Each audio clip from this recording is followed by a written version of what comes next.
Assalamualaikum warahmatullahi wabarakatuh. Selamat pagi, apa kabar semuanya? Semoga dalam keadaan sehat selalu ya. Oke, baik, sebelum kita mulai pembelajaran hari ini, alangkah baiknya kita berdoa terlebih dahulu. Berdoa menurut kepercayaannya masing-masing.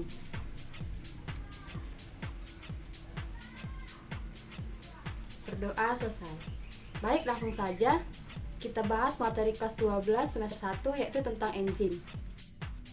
Tahu tidak, di dalam tubuh makhluk hidup itu terjadi begitu banyak reaksi kimia.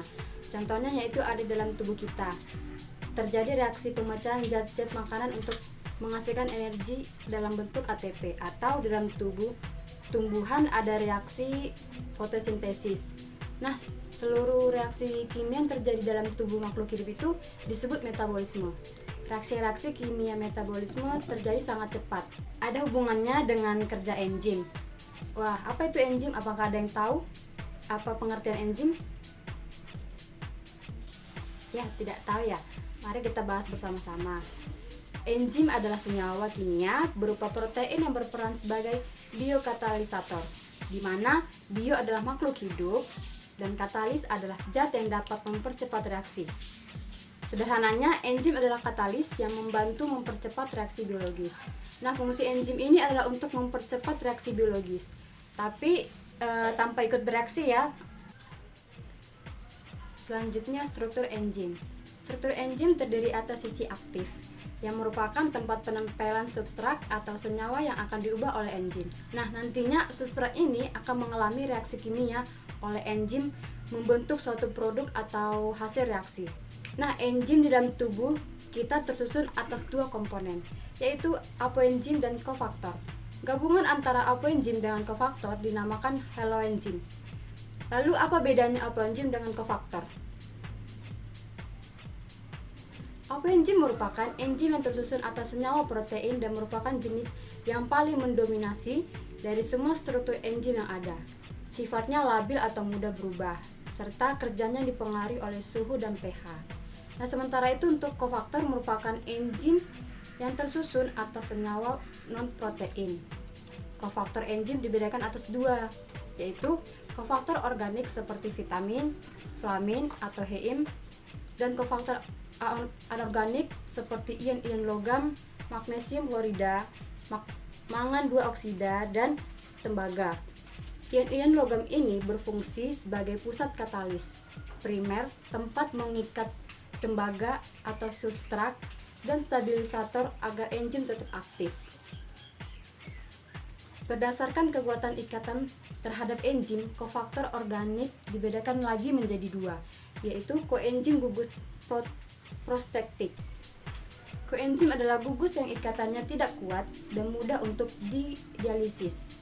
Tugasnya memindahkan zat kimia dari satu enzim ke enzim yang lain. Contohnya FADH, NADH, dan vitamin B. Sementara itu, gugus protektik adalah gugus yang terikat kuat pada enzim dan tidak mudah terurai dalam larutan. Contohnya FAD. Lalu, apa saja sifat-sifat enzim ini? Apakah ada yang tahu? Baik, tidak ada yang tahu ya. Yuk kita bahas bersama-sama. Secara umum, enzim memiliki 6 sifat khas. Nah, yang pertama itu enzim tersusun atas protein. Komponen penyusun utama enzim tersusun atas protein, tapi tidak semua protein merupakan enzim. Nah, sifat yang kedua, enzim merupakan biokatalisator. Seperti dalam pengertiannya, enzim bersifat biokatalisator, itu berarti enzim hanya mengubah kecepatan reaksi dengan menurunkan energi aktivasinya. Lalu sifat yang ketiga, enzim bekerja secara spesifik. Suatu enzim hanya bekerja pada substrat yang spesifik untuk membentuk produk yang spesifik juga. Dalam hal ini, kamu bisa membayangkan enzim sebagai kunci yang mempunyai bentuk khusus, sehingga hanya bisa membuka satu gembok saja. Nah, contohnya enzim amilase yang hanya bekerja pada substrat berupa amilum atau pati. Selanjutnya, sifat yang keempat yaitu enzim yang digunakan berulang kali. Selama enzimnya tidak rusak, enzim bisa dipakai berulang-ulang karena tidak ikut reaksi. Sifat yang kelima, enzim tidak ikut berubah menjadi produk. Walaupun enzim bekerja untuk mengubah substrat menjadi produk, tapi enzim tidak ikut berubah menjadi produk juga ya. Lalu untuk sifat yang terakhir adalah kerja enzim bersifat bolak-balik. Suatu enzim dapat melakukan reaksi dua arah, yaitu substrat menjadi produk atau produk menjadi substrat. Selanjutnya, mekanisme kerja enzim. Nah, ini ada dua penemuan dari teori tentang kerja enzim. Yang pertama itu yaitu mekanisme lock and key. Menganalogikan seperti gembok dengan kuncinya. Enzim diibaratkan dengan gembok dan substrat seperti kunci. Enzim memiliki sisi aktif sebagai tempat melekatnya substrat.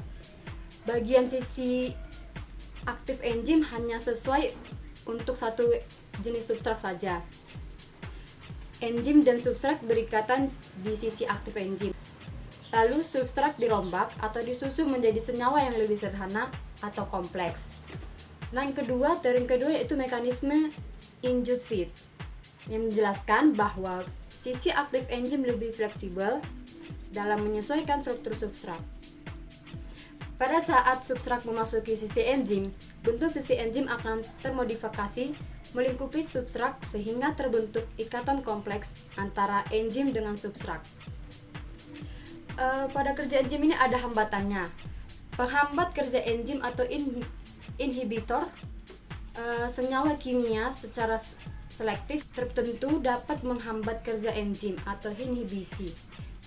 Berdasarkan ikatannya, inhibitor dapat dibedakan menjadi dua macam, yaitu yang pertama, inhibitor irreversible. Jika inhibitor berikatan dengan sisi aktif enzim secara kovalen sehingga mempunyai ikatan yang kuat dan tidak dapat terlepas. Hal ini menyebabkan enzim menjadi tidak aktif. Lalu yang kedua, inhibitor reversible. Jika inhibitor berikatan dengan enzim secara lemah, artinya inhibitor dapat terlepas kembali dan enzim kembali aktif seperti semula.